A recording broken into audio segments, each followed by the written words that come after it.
Local news about local people. This is Newslink Indiana.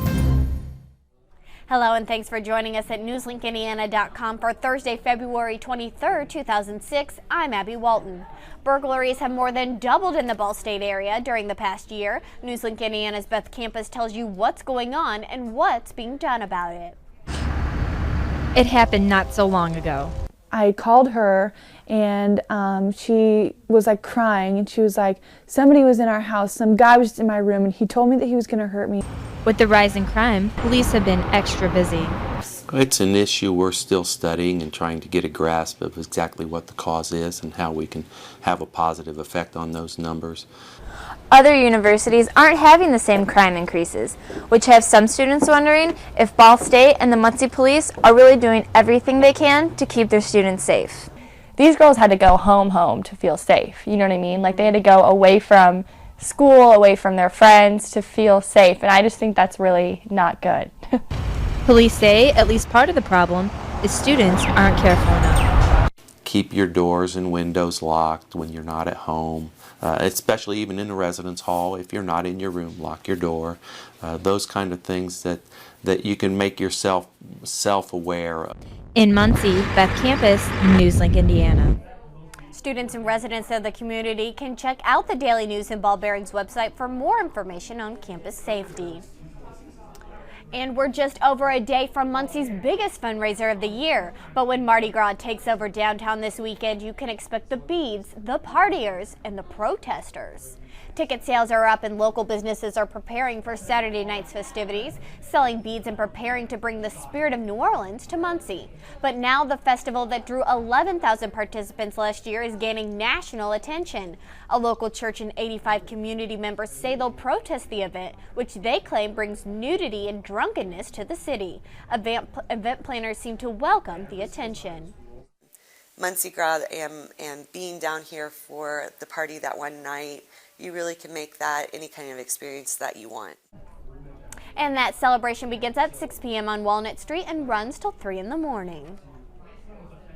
The state has fired the head of the Pendleton Juvenile Correction Facility today. Superintendent Jane Burns was dismissed after a series of problems involving correctional officers and guards. The Madison County prosecutor is pursuing charges of misconduct against 3 Pendleton guards.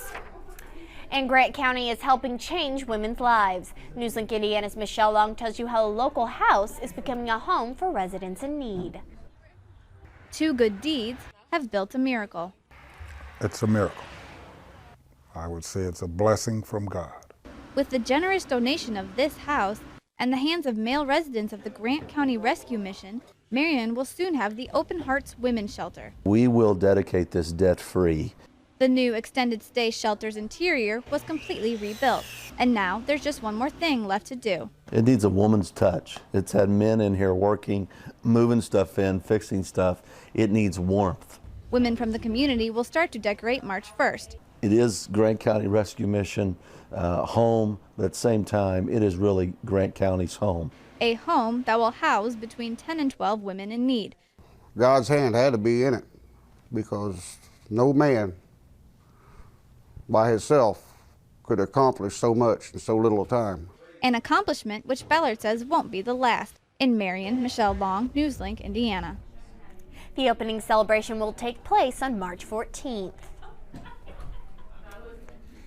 A fire in Randolph County earlier today destroyed a house, leaving one man homeless. The home was at 250 North between 500 and 600 West. No one was at home at the time of the fire except for horses and dogs, which were all safe. Owner Jeff Stevens said he had just finished remodeling his home and he lost his brand new Harley Davidson. I'm going to say this is probably going to be a total loss because it took the whole ceiling out of all the rooms in there because it got up in the attic part and went right straight through with the wind blowing the way it was. Firefighters say electrical problems caused that fire. More than 2 decades later, an Anderson woman faces sentencing for murdering her sister. Back in 1983, the daughter of Anderson Mayor Lester McDonald pleaded guilty to the crime. Carolyn McDonald never went to trial because she was judged incompetent. She spent the last 23 years at Richmond State Hospital. Officials there now say McDonald can stand trial. It's not clear that she'll wind up in jail. She's been hospitalized for the last 23 years and she's 72 years old. Sentencing is scheduled for March 3rd. And now here's Joe Thomas with a look at our weather. And Joe, it was actually quite pleasant today. It was very spring-like, very high above for February weather, and we are expecting those conditions to continue into tomorrow. Luckily, however, they're not going to stick around. Today we actually reached a high of 48 degrees with that mild air that's in place over our region. As I said before, it will stick around, so enjoy the warmth while you can. However, we do have a bitter change on the way this weekend. I'll tell you just how cold it's going to get in our 5-day forecast coming up. As you can see, overnight lows tonight in the area. Muncie is going to be at 22, Indianapolis at 23, as cold as 19 in Chicago and South Bend throughout the overnight tonight. So let's take a look at our surface map, and I'll show you the jet stream here and why those temperatures are going to stick around the way they are. You can see we have a pretty zonal flow here that's going to keep the temperatures at average for this time of year.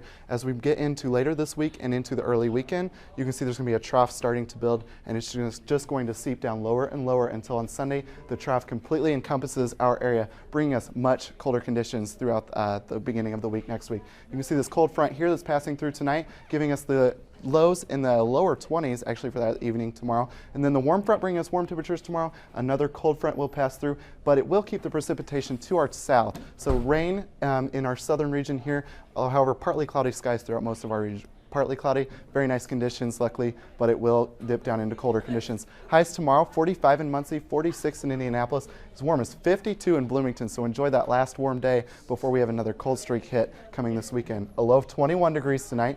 Partly cloudy conditions, winds out of the north-northwest from 13 to 16 miles an hour. So it will get a little chilly out there tonight, but look at this high for tomorrow, 45 degrees, winds out of the north-northwest at 7, partly sunny and mild all day long. So we're going to reach 45 degrees throughout tomorrow, and then take a look at this weekend we have in my 5-day forecast here. Partly sunny skies, so decent weather, but those temperatures are much colder, as you can see. Saturday's when it really starts showing and dipping down. Sunday we're going to be at a high of 29, and that will continue on Monday with a slight chance of some snow flurries on Monday. After that, temperatures much colder.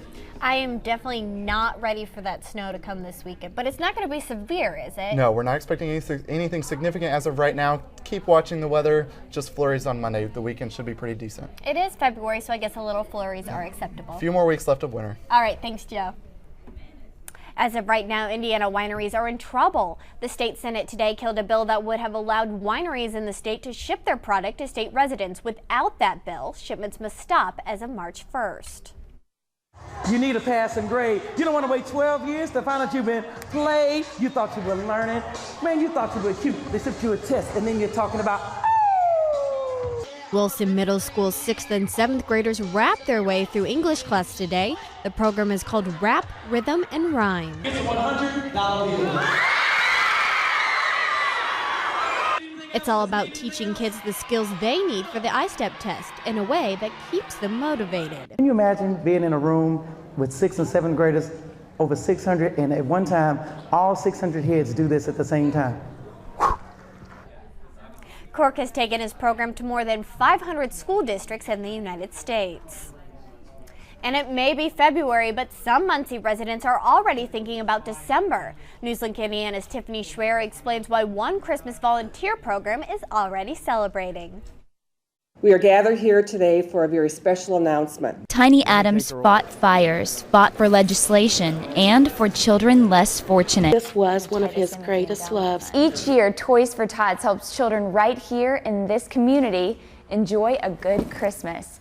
And this year, with the help of a new endowment fund, some of the funding for the program will be a sure thing. A goal of $100,000 has been set for the fund. With this goal, Toys for Tots will be guaranteed $5,000 each year on top of donations. And this is just a small amount at one fire station that was people's brought in. Volunteers work year-round to ensure Christmas presents for 2,000 children. Now the team can breathe easier. We're always looking for more money, and this is one check that I know is going to come in every year. No question, Tiny Adams would be thrilled. This will make children happy for so many years. In Muncie, Tiffany Schwer, Newslink, Indiana. And those are the headlines for East Central Indiana for Thursday, February 23rd, 2006. Please join us again tomorrow right here at newslinkindiana.com.